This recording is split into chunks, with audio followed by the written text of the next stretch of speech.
हमारे जो भी निर्यातक बंधु यहाँ पर उपस्थित हैं और सारे मीडिया के भाई बंधु, आप सभी लोगों को आज के इस अवसर पर मैं पहले तो बहुत शुभकामनाएं देना चाहती हूं। भारत ने इस वर्ष अपनी आजादी के 75 वर्ष में प्रवेश किया है और इसे हम आजादी के अमृत महोत्सव के रूप में मना रहे हैं। आजादी का अमृत महोत्सव ये हमारी वो पहल है जिसके माध्यम से हमारा प्रयास है कि 75 वर्षों में भारत की जो यात्रा रही, भारत के विकास की, भारत की उपलब्धियों की और भारत की संस्कृति के गौरवशाली इतिहास की, उसका जश्न 130 करोड़ भारतीय सामूहिक रूप से मिलकर मनाए। इसलिए यह आंदोलन, आजादी का ये अमृत महोत्सव पूरी तरीके से भारत की जनता को समर्पित है। आजादी के 75वें वर्ष में देश के प्रधानमंत्री माननीय श्री नरेंद्र मोदी जी ने देश का आह्वान किया है कि हमें सेल्फ रिलायंट इंडिया, आत्मनिर्भर भारत की ओर बढ़ना है और भारत के आत्मनिर्भरता की यात्रा 130 करोड़ भारतीयों के योगदान के बिना पूरी नहीं हो सकती। हमारे मंत्रालय ने राज्य सरकारों के साथ मिलकर, यूनियन टेरिटरीज में सरकारों को साथ में लेकर और एक्सपोर्ट से जुड़े हुए सारे स्टेक होल्डर्स को एक मंच में लाकर इस वाणिज्य उत्सव के माध्यम से, जिसे अभी आपने सुना कि हम एक एक जिले में लेकर जा रहे हैं। उत्तर प्रदेश के अंदर हम लखनऊ से शुरुआत करके उन्नाव, कानपुर, अलीगढ़, मिर्जापुर, वाराणसी, कई जनपदों में जा रहे हैं, क्योंकि हमारे एक्सपोर्ट्स की जो शुरुआत होगी वो जिलों से होगी।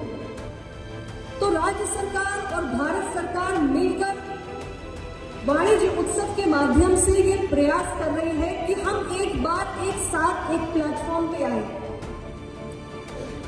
और भारत, और चूंकि आज मैं उत्तर प्रदेश में हूं, तो उत्तर प्रदेश एक उभरती हुई आर्थिक शक्ति के रूप में दिखे, ऐसा हमारा प्रयास है। Today's event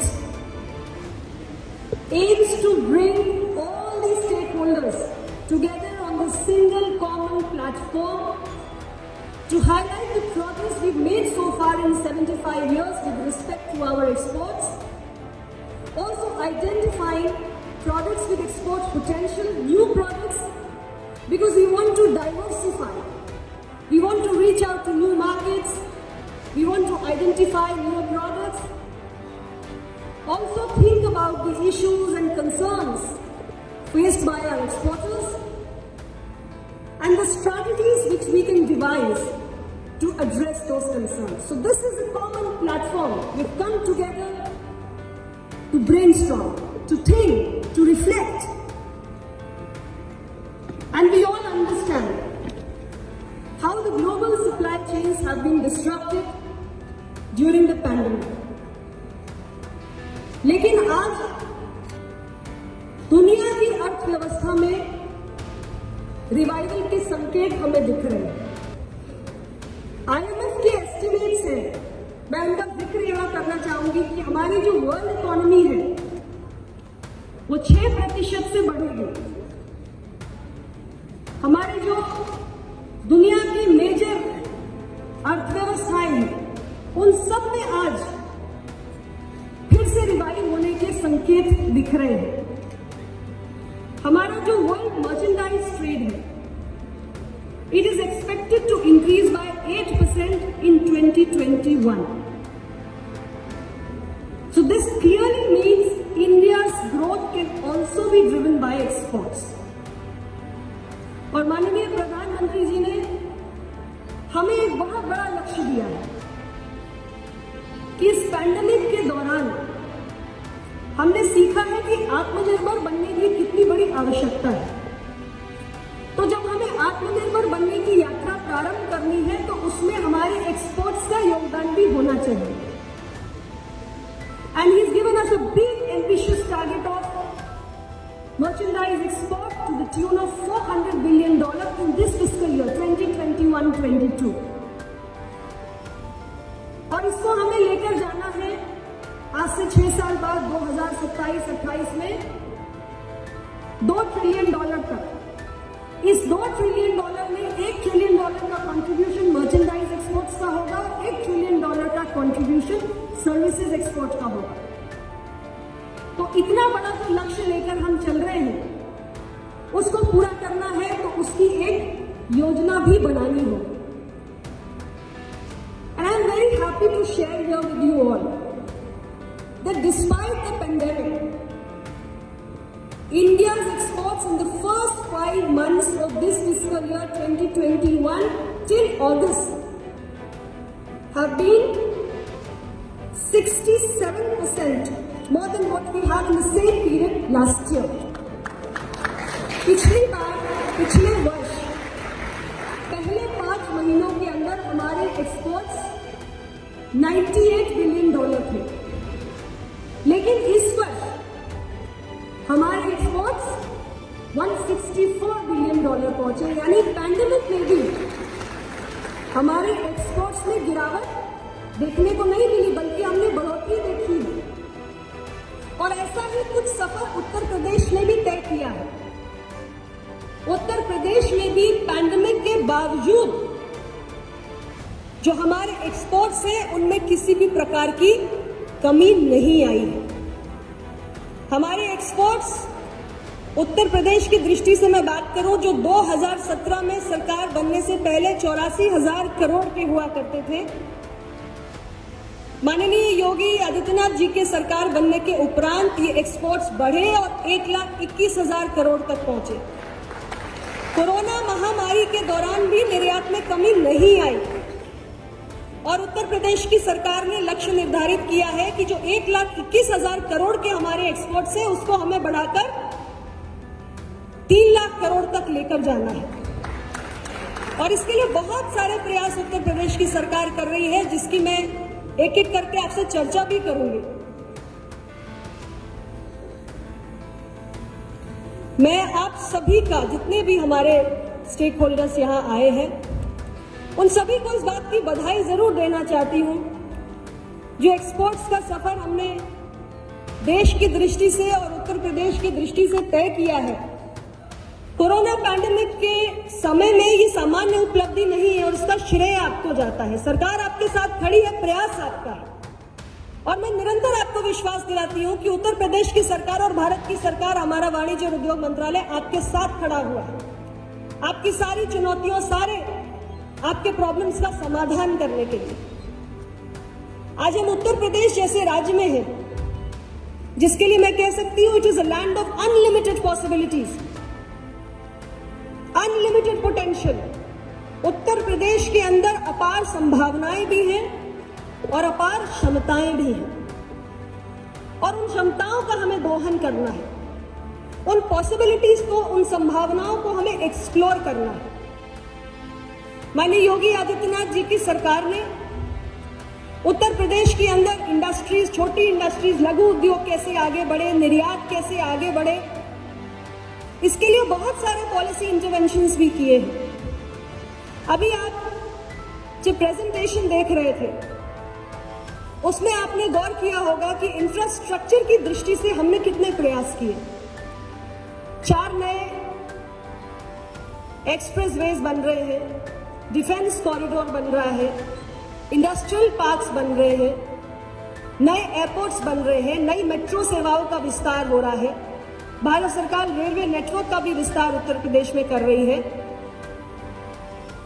ठोस इंफ्रास्ट्रक्चर पर ही हम उद्योगों को या उसके बाद निर्यात को बढ़ावा दे सकते हैं और उत्तर प्रदेश सरकार की ऐसी योजनाएं रही है कि इन लगभग 4.5 वर्षों का सफर जो तय किया गया है उसमें इंफ्रास्ट्रक्चर के विकास पर विशेष ध्यान दिया गया है और शायद यही कारण है कि आज उत्तर प्रदेश निवेशकों के लिए एक बहुत प्रॉमिसिंग डेस्टिनेशन, एक अट्रैक्टिव डेस्टिनेशन बन चुका है। ग्रॉस स्टेट डोमेस्टिक प्रोडक्ट की दृष्टि से गुजरात, कर्नाटक, तमिलनाडु जैसे राज्यों को पीछे छोड़कर महाराष्ट्र के बाद दूसरे नंबर पे, दूसरे पायदान पे उत्तर प्रदेश खड़ा हुआ है। ईज ऑफ डूइंग बिजनेस की दृष्टि से आंध्र प्रदेश के बाद दूसरे नंबर पे आज उत्तर प्रदेश पहुंच गया है। ये सामान्य उपलब्धि नहीं है। और निर्यात की दृष्टि से मैंने आपको बताया कि कोरोना के दौरान भी हमारे एक्सपोर्ट्स डिक्लाइन नहीं हुए। उत्तर प्रदेश भारत का 5वां सबसे बड़ा एक्सपोर्टिंग स्टेट है और हमारे टोटल एक्सपोर्ट्स में, टोटल निर्यात में उत्तर प्रदेश की भागीदारी 5.6%।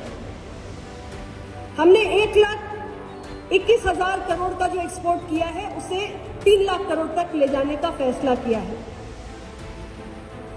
और तमाम ऐसी योजनाएं हैं जो विशेष तौर से निर्यात संवर्धन को दृष्टि में रखते हुए उत्तर प्रदेश की सरकार ने संचालित की है, जिसमें एक योजना है ODOP, one district one product, एक जिला एक उत्पाद।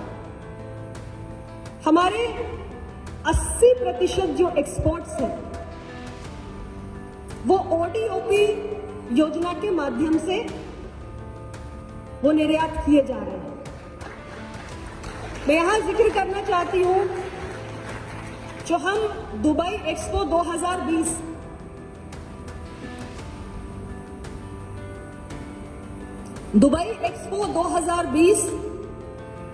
1 अक्टूबर से लेकर 31 मार्च तक लगभग 6 महीने चलने जा रही है। भारत सरकार का वाणिज्य और उद्योग मंत्रालय प्रयास कर रहा है कि हमारे जितने राज्य हैं, हमने वहां इंडिया पैवेलियन क्रिएट किया हुआ है, कई सौ करोड़ रुपए लगाकर। दुनिया के तमाम बायर्स वहां आने वाले हैं, एक्सपोर्टर्स वहां आने वाले हैं और हमारे देश का क्या बेस्ट है वो हम वहां पर प्रदर्शित करने जा रहे हैं। इसी ODOP योजना के अंतर्गत मुझे खुशी है कि उत्तर प्रदेश भी वहां अपने बहुत सारे एक्सपोर्ट पोटेंशियल वाले प्रोडक्ट्स को शोकेस करने जा रहा है। एक बहुत बड़ा अवसर है ये। इस ODOP योजना को लाकर उत्तर प्रदेश की सरकार ने बड़े पैमाने पर एक्सपोर्ट्स को बढ़ावा दिया है। इसके लिए मैं उत्तर प्रदेश सरकार की सराहना भी करना चाहती हूं। हम जिस लखनऊ में बैठे हुए हैं वहां की चिकनकारी आज दुनिया में पहुंच रही है। मैं मिर्जापुर से आती हूं, मिर्जापुर, भदोही की कार्पेट्स, दरिया पूरी दुनिया में पहुंच रही है। और उत्तर प्रदेश एक ऐसा राज्य है जहां लगभग हर जिले की अपनी एक अर्थव्यवस्था है। हर जिले के पास एक ऐसा पारंपरिक उद्योग है, एक ऐसा उत्पाद है जो एक्सपोर्ट की दृष्टि से महत्वपूर्ण है। इसके साथ ही उत्तर प्रदेश देश का ऐसा पहला राज्य है जिसने अपनी अलग से एक एग्रीकल्चर एक्सपोर्ट पॉलिसी बनाई हुई है। यह बेहतरीन कदम है उत्तर प्रदेश सरकार का कि हम एग्री प्रोडक्ट्स के भी एक्सपोर्ट को कैसे बढ़ावा दें। भारत की सरकार भी एग्रीकल्चर एक्सपोर्ट्स को बढ़ाने के लिए, हमारा मंत्रालय भी प्रयास कर रहा है। 2024 तक उत्तर प्रदेश से एग्रीकल्चर एक्सपोर्ट्स दुगने हो जाए, ऐसा लक्ष्य उत्तर प्रदेश की सरकार ने तय किया है।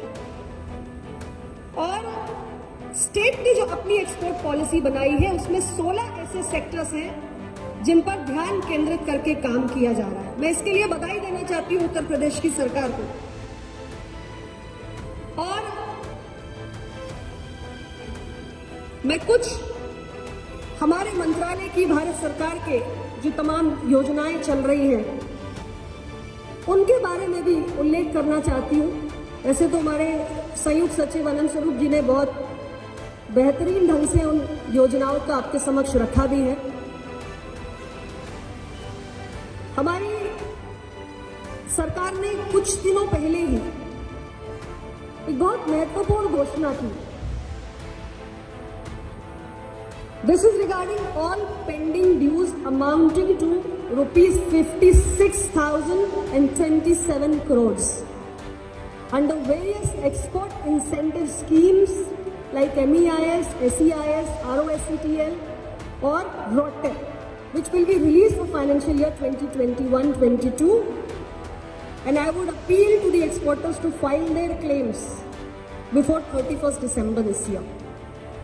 56,000 करोड़ रुपए पेंडिंग ड्यूज के लिए सरकार ने रिलीज करने की घोषणा कर दी है, तमाम एक्सपोर्ट इंसेंटिव जो हम देते थे उसके अंतर्गत, जिसके लिए हमारे एक्सपोर्टर्स परेशान थे। हमारी नई योजना रोडटेप, जो हमारी दो पुरानी योजनाएं थी MEIS और SEIS, अब हम एक नई योजना लेकर आए हैं, रोडटेप लेकर आए हैं। उसमें 8,555 टैरिफ लाइंस को हमने कवर किया है और इसमें हम वो सारे टैक्सेस और ड्यूटीज का रेमिशन करेंगे जिन्हें हमने अपने प्रोडक्ट के लिए पे किया हुआ है, क्योंकि हमें प्रोडक्ट तो एक्सपोर्ट करना है, duties and taxes can not be exported. इसके साथ ही एडवांस ऑथराइजेशन स्कीम, एक ऐसी योजना जिसके अंतर्गत जो भी इनपुट्स आपके एक्सपोर्ट प्रोडक्ट तैयार होने में लगने हैं वो आपको ड्यूटी फ्री मिलने हैं। और अभी तक हम 2014-15 में जब ये योजना आई है तब से लेकर आज तक 1,57,000 से ज्यादा ऑथराइजेशन हमारे इशू किए जा चुके हैं।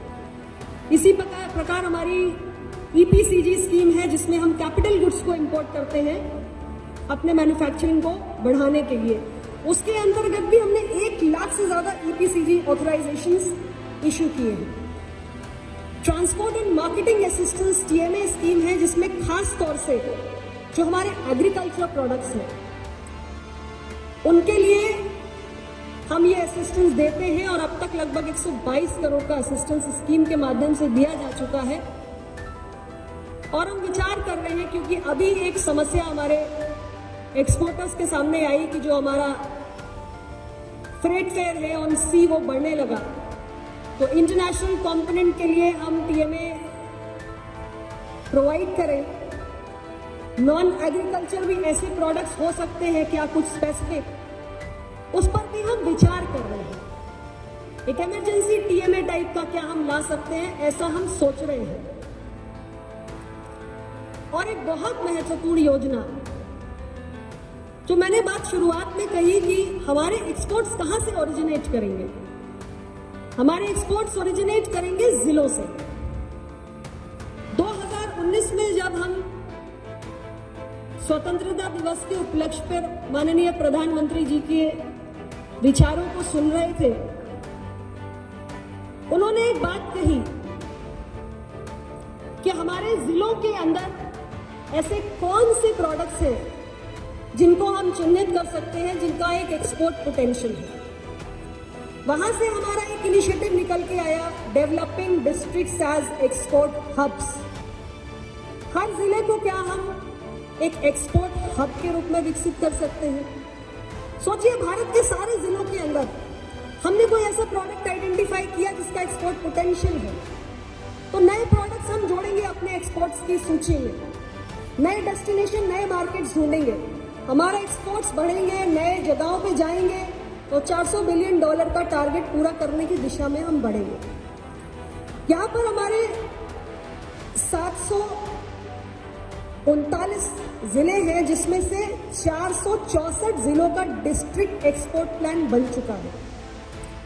डायरेक्टर जनरल फॉरेन ट्रेड सीधे तौर पर राज्य सरकारों के साथ एंगेज करके इस इनिशिएटिव को आगे बढ़ा रहा है।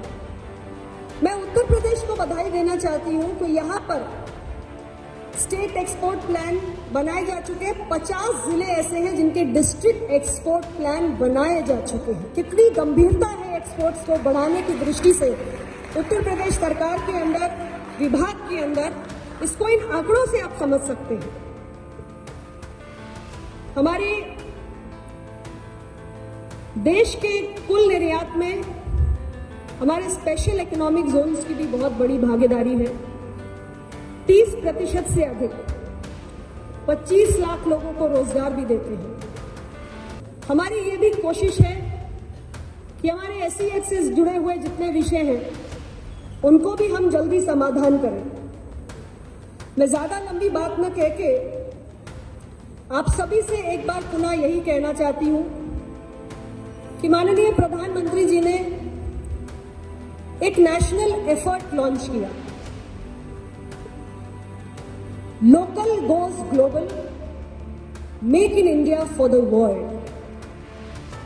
और हमें अगर इस सपने को पूरा करना है तो सबको साथ में मिलकर काम करना है। और उत्तर प्रदेश का कंट्रीब्यूशन उसमें सबसे बड़ा होने वाला है, ऐसी मेरी कल्पना है। माननीय प्रधानमंत्री जी ने भारत की अर्थव्यवस्था को $5 ट्रिलियन इकोनॉमी बनाने का लक्ष्य तय किया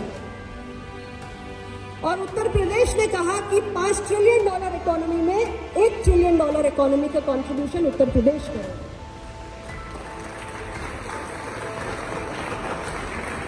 भारत के बड़े सपने को पूरा करने में, आत्मनिर्भर भारत के सपने को पूरा करने में उत्तर प्रदेश जैसे राज्य की बहुत बड़ी भूमिका है। और मैं ये महसूस कर रही हूं कि उत्तर प्रदेश की सरकार इस दिशा में पर्याप्त कदम भी उठा रही है। तो आप सबसे बस इतना ही आग्रह करते हुए कि आजादी के अमृत महोत्सव में हम सब देश के प्रति अपने जिम्मेदारी को समझें और अपने राज्य को लेकर निर्यात संवर्धन की दृष्टि से सरकार के साथ मिलकर काम करें। सरकार पूरी तरीके से आपका सहयोग करने के लिए तैयार है और हम मिलकर $400 बिलियन 2021-22 में और $1 ट्रिलियन मर्चेंडाइज एक्सपोर्ट 2027-28 में और $1 ट्रिलियन सर्विसेज एक्सपोर्ट 2027-28 में। ये जो हमारा वृहद एक सपना है, इसको हम मिलकर पूरा करें। इन्हीं शब्दों के साथ पुनः हमारे सभी आयोजकों का बहुत बहुत धन्यवाद। और इस अवसर पर जो भी हमारे बाहर, मैंने देखा बहुत सारे हमारे MSMEs हैं जिन्होंने खूबसूरत एग्जीबिशन प्रदर्शनी अपनी लगाई है, काफ़ी सारे स्टॉल्स को हमने देखा। मैं उन सारे MSMEs को भी बहुत ढेर सारी बधाई देना चाहती हूँ। एक्सपोर्ट्स में उनका भी बहुत कंट्रीब्यूशन है और 2017 में जब सरकार बनी है तो 2017 के बाद हमारे MSMEs की संख्या में भी बहुत वृद्धि हुई है। पहले 20 लाख से कम MSMEs थे, लेकिन 74 लाख और इन 4.5 वर्षों में बढ़ गए। 90 लाख के करीब MSMEs हैं जिनका देश की GDP में भी 30% से ज़्यादा का कंट्रीब्यूशन है। बहुत बड़ा रोजगार इसके माध्यम से क्रिएट हो रहा है और एक्सपोर्ट्स में भी आपकी बहुत बड़ी भूमिका है। तो मैं जितने लोगों ने बाहर एग्जीबिशन में अपने स्टॉल्स लगाए हैं उनको भी बहुत बधाई देना चाहती हूँ। आप सबका बहुत बहुत अभिनंदन और आप सबको वाणिज्य उत्सव की ढेर सारी शुभकामनाएं।